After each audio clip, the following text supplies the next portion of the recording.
ગામના ખેડૂત 14 વર્ષથી કેનાલ સરકારે ચાલુ કરી છે અત્યાર સુધી, અને અમે વલખા મારીને મરી ગયા છે ખેડૂત, પણ હજી સુધી પૈસા આપતા નથી. અને કલેક્ટર સાહેબે જે અમારા ભાવ નક્કી કર્યા છે એના હિસાબથી અમને સાહેબે, એન્જિનિયર સાહેબે એમ કીધું છે કે 15 દિવસમાં તમને પૈસા મળી જાય.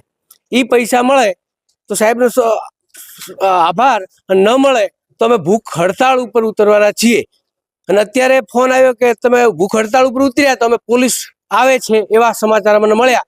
તો સરકાર અમને શું ડરાવવા, ખેડૂતોને ડરાવવા માંગે છે? અમે ભૂખ અમે વેઠીએ, અમે ખુદે અમારા ખેતરના 2-3 ભાગ પાડ્યા છે. પાણી ઊંચું આવી ગયું છે, પ્લાસ્ટરની અંદરથી પોતું મારવાની જરૂર નથી, ઉપર પાણી આવી ગયું છે.